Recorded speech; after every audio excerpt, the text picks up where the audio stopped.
반갑습니다. 한국사입니다. 우리 4강은 원래 중국과 일본의 근대화 운동만 다뤄볼까 했는데 조선의 개항을 더해가지고 같이 해보겠습니다. 페이지는 86페이지부터 89페이지까지 오늘 다루게 될 거예요. 먼저 86페이지에 있는 중국의 근대화 운동입니다. 중국은 1차, 2차 아편전쟁으로 타격을 받았습니다. 마음에도요. 우리가 이 정도로 못 싸우는구나 깨달았어요. 거기에 더해서 태평천국 운동도 정부의 군대, 청나라의 군대가 진압을 한 게 아니고 누가 진압했냐? 지방에 있는 의용 군대라던가 아니면은 서양의 군대를 빌려와서 서양의 군대가 싸워 승리하는 이런 상황이에요. 청나라 정부는 아편전쟁과 태평천국 운동을 거치면서 정말 한계를 많이 느껴요. 이대로는 안 되겠다. 거기에다가 맞아본 놈이 안다고 싸워보니까 서양의 과학기술, 서양의 장비가 얼마나 우수한지를 절실히 깨닫게 됩니다. 그래서 이들은 뭔가 좀 개혁이 필요하다. 서구화된, 우리가 좀 서양 스타일로 총도 갖추고 배도 끌고 이렇게 서양화된 군대가 필요하겠다라고 마음먹고 근대화를 착수합니다. 첫 번째가 바로 양무운동이에요. 양무운동은 일단 이 태평천국 운동에 진압을 할 때 앞장섰던 한족 관료들이 주로 주도를 합니다. 그들의 슬로건은 중체서용입니다. 아시면 좋은 건 나중에 온건계합파랑 유사하기 때문이에요. 중체, 중국의 몸입니다. 서용, 서양의 도구예요. 중국의 몸은 그대로 있고 서양의 도구만 사용하자라는 겁니다. 근본적인 개혁, 전반적인 개혁이 아니라 장비만 서양화하는 그런 개혁입니다. 당연히 일단 아편전쟁으로 필요한 게 군사력이라는 걸 알았으니까 그들의 개혁은 일단 군수공업, 총을 만들고 대포를 만들고 배를 짓는 군수공업의 기반을 두르면서 이 군수공업을 바탕으로 서양화된 군대를 조직하는 게 그들의 당면 과제예요. 그러면서 점점 군수공업과 연결된 다른 공업들, 예를 들면 군복을 만들어야 되니까 면직공업, 또는 총을 만들 때 필요한 광산, 금속을 캐기 위한 광공업 등등 군수공업과 연결된 다른 공업들이 마찬가지로 시너지 효과를 내면서 같이 성장을 해 나아갑니다. 더 나아가서 이 기계의 이용법, 장비의 이용법들을 알기 위한 유학생도 파견을 해요. 하지만 이 양무운동의 문제는 뭐냐? 가장 근본적인 문제는 요거예요. 중국의 기본적인 정신, 체제, 시스템, 그냥 메이드 인 차이나가 사람인데 쓰는 것만 서양입니다. 이거는 근본적으로 근대화를 갖추기가 어렵습니다. 더 나아가서 이 양무운동을 이끈 게 중앙에 힘 있는 관리들이 아니라 지방에 있는 한족 관리들이 사비를 투입하면서 그 지방 예산으로 하는 겁니다. 그러니까 얘네들이 만약에 A라는 지역에서 공장을 만들었어요. 근데 이 사람이 옮겨갑니다. B로. 이 사람은 공장을 띄어서 옮겨가요. 말도 안 되는 비효율입니다. 공장을 띄워서 여기에다가 옮깁니다. 이러니까 근대화 작업이 제대로 될 리가 없어요. 거기다가 이 근대화 공장들이 위치한 지역이 지금의 중국의 해안 지역. 자, 다시 그릴게요. 중국의 해안 지역. 여기 해안 지역에 주로 편중이 되어 있고 거기에 당시의 중앙의 관료들, 서태후라는 사람을 비롯해서 중앙의 반대파들이 이거를 계속 막습니다. 그러다 보니까 중국의 근대화가 제대로 되지 못하고 오히려 한 수 아래로, 완전히 한 수 아래로였던 일본과의 싸움에서 패배하면서 청일 전쟁에서 패배하면서 양무운동은 실패했구나라고 절실히 깨닫습니다. 즉 양무운동은 결국 실패로 끝이 났어요. 청일 전쟁에서 패배하자 당시의 지식인들은 한 수 아래였던 일본이 어떻게 우리를 이겼을까? 그들을 보고 배우기 시작해요. 일본에 이따 배우겠지만은 일본의 근대화 개혁은 전반적인 모든 개혁이었고 의회를 설치하기도 하고 입헌 군주를 실시했어요. 그래서 우리가 일본식으로 입헌 군주제를 도입하고 이 군주가 왕이 마음대로 정치한 게 아닌 헌법을 바탕으로 의회를 조직해서 정치를 운영하는 의회 설치와 입헌 군주를 실시하면은 우리도 좀 더 나아질 수 있겠다라고 생각을 하고 변법 자각 운동을 통해서 전반적인 청나라의 정치를 바꾸고자 합니다. 물론 이것도 아까 얘기했던 서태후라던가 중앙의 반대파들의 정변으로 당시 주도했던 지식인들이 일본으로 망명 가면서 끝이 납니다. 즉 청은 제대로 근대화를 이루지 못했다는 한계점을 가지게 되는 겁니다. 다음입니다. 이제 87페이지의 일본이에요. 일본. 첫 시간에 일본의 개항 과정을 설명했어요. 페리 제독이 배를 끌고 와서 함포를 숨어서 문을 열어라 하니까 하잇 이러면서 항복을 합니다. 이런 막부가 당시의 에도 막부가 굴욕적으로 미국에 개항을 하자 여기에 분노한 하급 무사, 지방의 무사들이 분노해서 막부를 반대하면서 존왕 양의를 일으킵니다. 이게 뭐냐? 왕을 모시고 왕을 높이고 오랑캐를 물리치자라는 겁니다. 오랑캐는 뭐냐? 서구 열강을 얘기해요. 즉 지금 뒷방 늙은이로 밀려난 일본의 왕을 다시 중시 여기고 막부를 몰아내면서 동시에 이제 서구 열강의 군대도 밀어내자라는 겁니다. 이런 존왕양의 운동으로 실제로 막부 반대파가 영국과 싸움을 벌여요. 영국과 전투를 하는데 여기에서 영국한테 압도적으로 패배합니다. 그러자 개항은 필수였구나.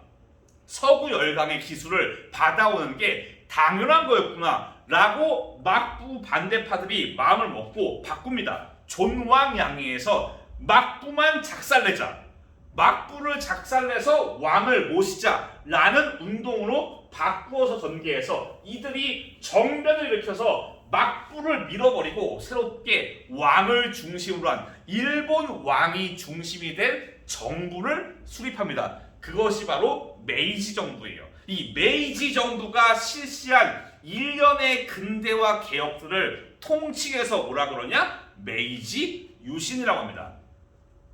그래서 메이지 유신의 내용은 우리가 동아시아사가 아니기 때문에 메이지 유신은 자세하게 배우지 않아요. 특징이 뭐냐면 모든 걸 다 바꿉니다. 정치, 경제, 사회 등등 다양한 것들을 다 싹 다 갈아엎혀가지고 서구화를 이루는 게 일본 스타일의 개혁이에요.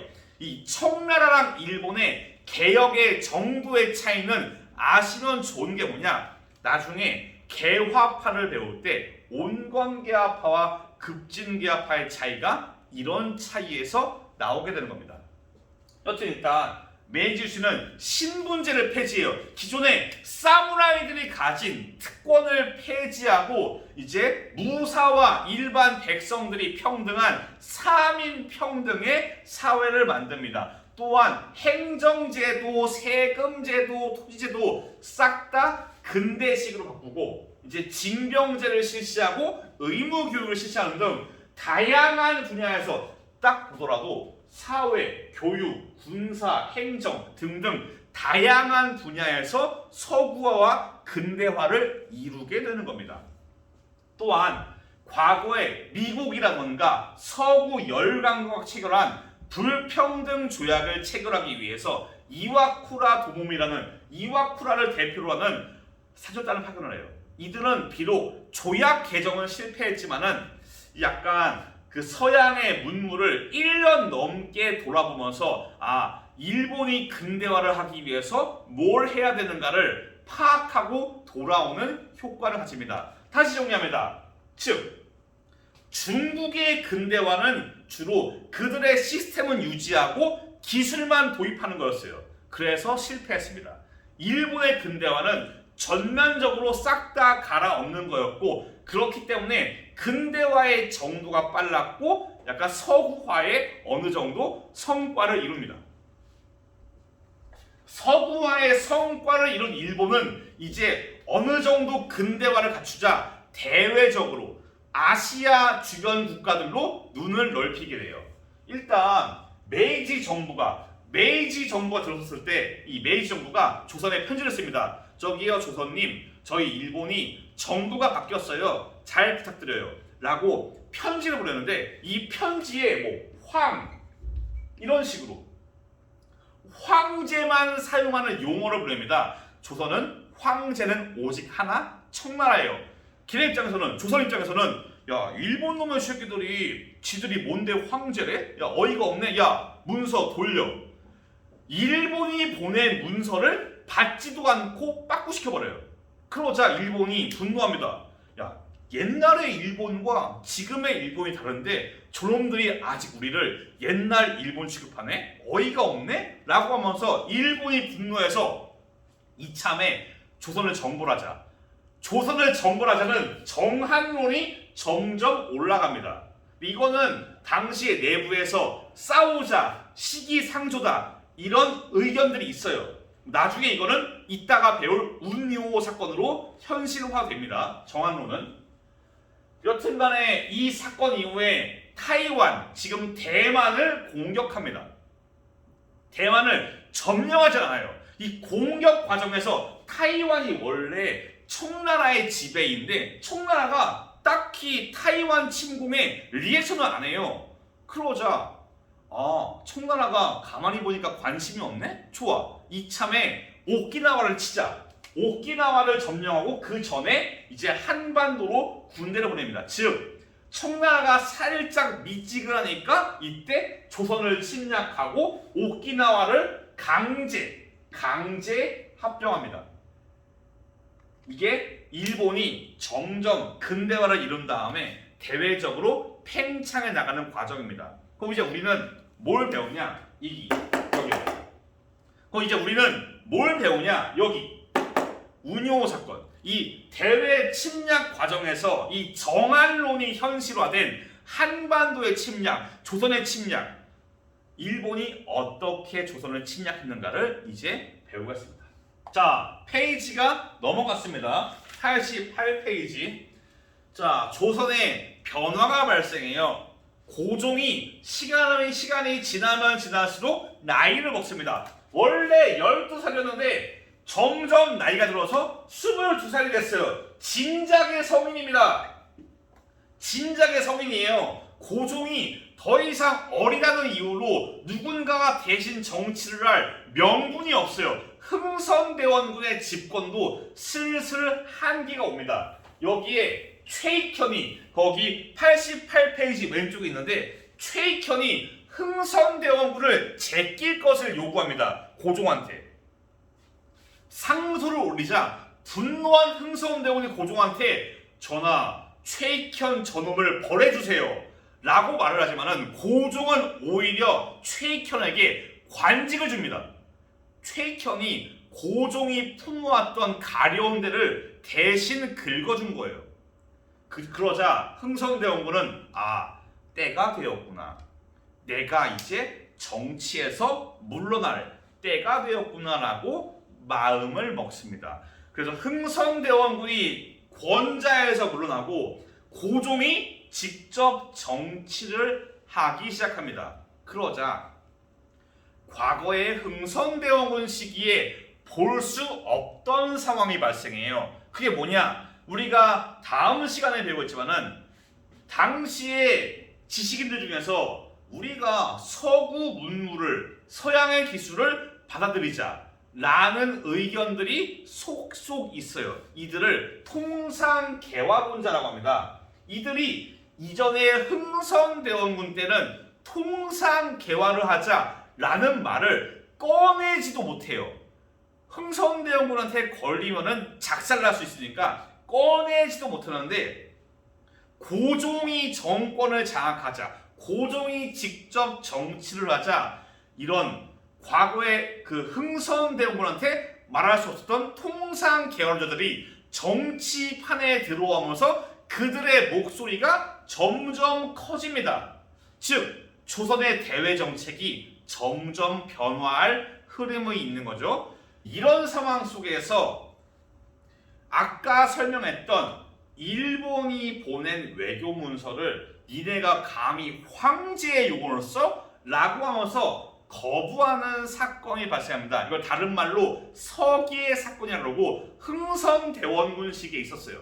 근데 이게 내부에서, 일본 내부에서 조선을 손봐주자, 정한론이 점점 힘을 얻다가 결론이 어떻게 나냐면, 여기에서 일본이 그러면 조선을 공격하자. 어떻게?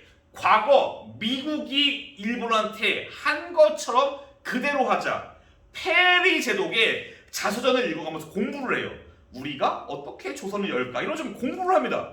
그래서 미국이 했던 그대로 똑같이 포항 외교, 함포를 쏘면서 함포를 달고 있는 배, 군함을 보내서 문을 열게 하는 이런 외교를 하기로 결정을 해요. 그래서 운요호를 보냅니다. 운요호가 이제 가가지고 강화도를 공격해서 작살을 낸 다음에 영종도를 약탈해서 쑥대밭을 만들고, 그러면서 요구합니다. 죽기 싫으면 문을 열어라.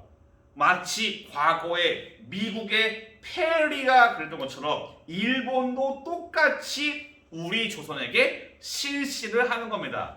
아마 흥선대원군 때였으면은 얄짤 없었어요. 그냥 싸우죠. 하는 당시는 통상개화론자가 힘을 얻기 때문에 이참에 문 열자. 거기다가 양놈들도 아니고 일본이니까, 우리가 아는 일본이니까 걔들이 뭐 하겠어? 이런 방심도 있어요. 여러 가지 논의 끝에 여기에서 일본에게 문을 열기로 결정합니다. 그래서 강화도에서 조약이 체결됩니다. 그것이 강화도 조약이에요. 여기에서 잠깐 돌아보고는 뭐 중요하지 않은데, 왜 운요에서 우리는 신미양요, 병인양요처럼 싸우지 않았나? 당시에 경복궁 중건이라던가 이런저런 이유로 나라에 돈이 없어요. 강화도의 방어가 오히려 신미양요보다 떨어집니다. 그런 상황이어가지고 당시에 일본 군대에 대해서 효과적인 대응을 하지 못했습니다. 여튼 그래서 1876년에 강화도 조약이 체결되게 됩니다.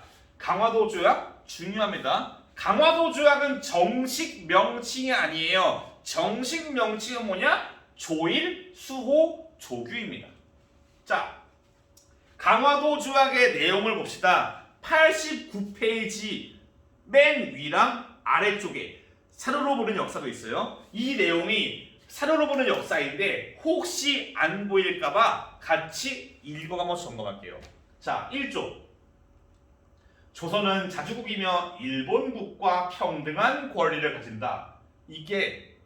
이걸 왜 했냐? 일본이 조선을 아이고 그래 너네 자주국이야, 이거를 조선을 위해서 한 게 아니에요. 얘들은 이걸 왜 했냐? 청나라로부터, 청나라의 간섭에서 조선을 띄워놓기 위해서, 조선아 너네는 청의 간섭이 없는 자주국이야 라는 식으로 청 간섭 차단을 위해서 이걸 합니다. 이거는 약간 그래서 청의 간섭을 차단하기 위한 목적이에요. 자, 4조. 조선 정부는 두 곳의 항구를 개방하고 일본국 인민이 오가며 자유로이 통상하도록 허가한다. 지금 잘 보고 계시죠? 89페이지 아래 사료로 보는 역사. 이 두 곳은 누가 정하냐? 일본이 정해요. 일본이 어디를 고르냐? 원산과 인천을 골라요. 이게 다 침략의 의도예요. 왜 원산이냐? 러시아를 견제하기 위한 포섭입니다. 원산의 위치가 너무 심하다. 미안합니다. 원산의 위치가 어디에 있냐? 이쪽이에요, 이쪽. 그러니까 러시아를 견제하기 위한 장소로서 원산을 고르고 인천은 뭐냐? 유사시 한양을 공격하거나 한양에 영향을 줄 수 있는 군사적인, 정치적인 그런 침략의 의도가 있었습니다. 인천의 개항에 조선을 반대를 하지만은 어쩔 수가 없었습니다. 자, 다음 조선국 연해를 일본국 항해자가 자유롭게 측량하고 지도를 제작할 수 있도록 한다. 사조는 뭐냐? 개항이에요. 세계 항구. 7조는 뭐냐? 해안 측량권이에요. 마찬가지로 군사적인 불평등 조약입니다. 이 서해와 남해 지역은 섬이 많고 조수간만의 차, 뻘이 겁나게 많아요. 그래서 과거 병인 양요대라던가 제네럴 셔먼호 얘들도 모래톱에 걸렸습니다. 뻘에 갇힌 적이 있어요. 여기는 그래서 일본 입장에서 침략을 할 때 어디에다가 배를 내리고 어디에 상륙을 할지를 계산하기 위해서 해안 측량을 할 것을 요구합니다. 다음 9조 양국의 인민들은 각자 인민으로 무역하며 블라블라블라. 이거는 그냥 일본한테 터치하지 마라 라는 겁니다. 10조 일본국 인민이 조선국이 지정한 각 항구에서 조선국 인민과 관계된 죄를 범한 경우 일본국 관원이 심판한다. 요게 중요합니다. 요게 그때 설명했던 영사재판권입니다. 이 내용이 그대로 영사재판권을 잘 보여주는 정의입니다. 자, 일본 애들이 항구에서 조선 사람들과 시비가 붙었어요. 이때 일본 사람을 우리가 재판하냐? 아닙니다. 일본의 외교관, 영사가 재판해서 영사재판권입니다. 영사재판권이 뭔지 잘 모르겠으면은 89페이지 오른쪽도 있고 애초에 이 10조의 항목을 잘 읽으시면은 영사재판권이 어떤 내용인지를 아실 수가 있습니다. 10조가 정말 영사재판권을 잘 나타내고 있습니다. 강화도 조약의 내용 다시 봅니다. 청해 간섭을 차단하는 자주국 조항, 그리고 세계 항구를 개항하고 해안 측량권, 그리고 영사재판권. 여기에서 이 강화도 조약은 최초의 불평등 조약인데 이게 왜 불평등이냐? 여기 7조와 10조를 볼 때 이건 불평등 조약이다 라고 알 수가 있습니다. 자, 그래서 이거는 우리가 맺은 내용이 시궁창이든 말든 간에 이건 일단 우리가 최초로 체결한 근대적인 조약입니다. 동시에 불평등 조약이에요. 이 두 가지는 설명했어요. 이 강화도 조약의 체결 이후에 일본은 아직 배고프다. 나는 좀 더 침략을 하겠다. 라고 하면서 추가적으로 조일 수호 조교 부록, 즉 강화도 조약의 부록입니다. 여기에서 일본 사람들이 머무는 지역, 거류지, 이거는 나중에 설명할게요. 그리고 이 일본 상인들이 자유롭게 일본 화폐를 쓸 수 있게 합니다. 또한 이후에 조일 무역 규칙을 통해서 이제 곡식을 무제한적으로 수출할 수 있게 합니다. 누가? 조선이 일본한테. 일본이 마음껏 이제 조선의 곡식들을 가져갈 수 있게 하는 겁니다. 거기에 더해 여기에는 관세에 대한 내용이 없어요. 원래 국경을 지날 때 세금이 붙어요. 그래서 있잖아, 면세품. 면세품은 뭐가 없냐? 관세가 없는 겁니다. 관세가 붙게 되어 있는데 이때는 관세의 규정이 없어요. 왜 없냐? 조선 사람들이 관세가 뭔지 잘 모르고 있었습니다. 이게 그래서 추가적인 조항이에요.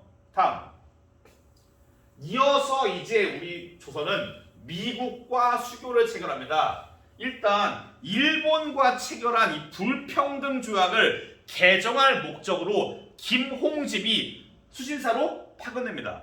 여기에서 중국 사람 황준헌을 만나가지고 뭘 받냐? 조선책략이라는 책을 받아요. 여기에 내용은 뭐냐? 조선이 러시아를 견제하기 위해서 뭘 해야 되냐? 중국, 일본, 미국과 연합해서 함께 러시아를 막아야 한다라고 주장하는 책을 받아옵니다. 가만히 보면 중국 이미 친해요. 일본 외교 있어요. 미국과는 아직 근본도 없어요. 미국과는 아직 외교 관계가 없기 때문에 조선 책략이 들어오고 청나라가 적극적으로 미국과 다리를 놓아주면서 이제 우리와 미국이 청나라에서 외교를 체결합니다. 이게 조미수호 통상조약, 조미수호 통상조약입니다. 여기에 내용은 뭐가 있냐? 먼저 타국의 어떠한 불공평이나 경멸한 일, 타국이 어려운 일이 있을 때 도와준다. 이게 바로 거중조정의 원칙입니다.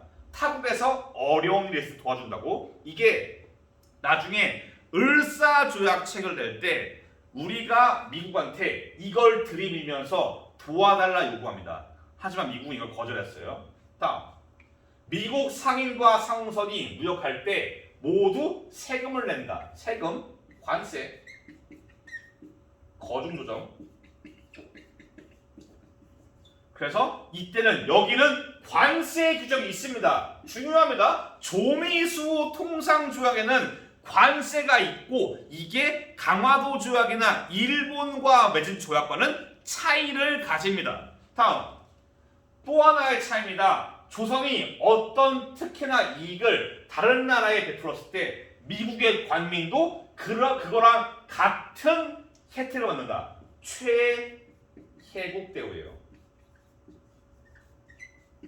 예를 들어서 좀 여기다 설명드릴게요. 자, 예를 들어서 조선이 일본한테 예를 들어서 산림, 나무를 체벌할 권리를 줍니다. 그러면 최혜국 대우에 미국은 야 조선아 일본만 주면 안 되지. 우리도 균등하게 일본과 같은 수준을 줘야지. 조선이 이것 때문에 미국한테 뭐 삼림 체벌을 준다. 이런 식으로 최혜국되고 있으면은 다른 나라가 나보다 좋은 조건이 있으면은 자동적으로 패시브로 받습니다. 미국은 항상 다른 나라랑 누리는 같은 혜택을 누리고 있다. 그게 최혜국 대우예요.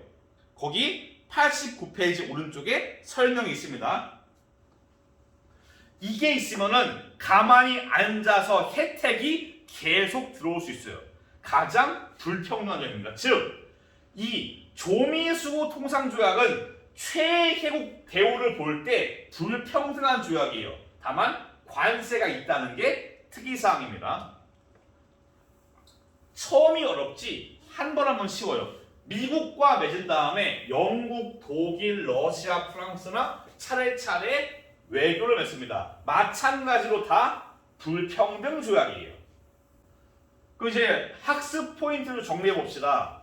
약간 일본과 중국은 서로의 차이를 잘 알아두셔야 돼요. 중국의 근대화와 일본의 근대화의 차이.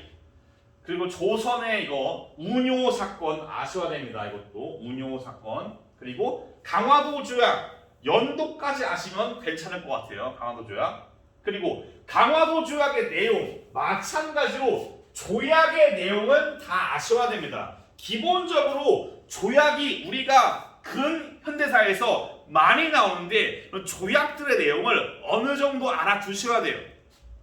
특히 뭐 이런 것들 영사재판권 이런 거 놓치시면 안 되는 겁니다.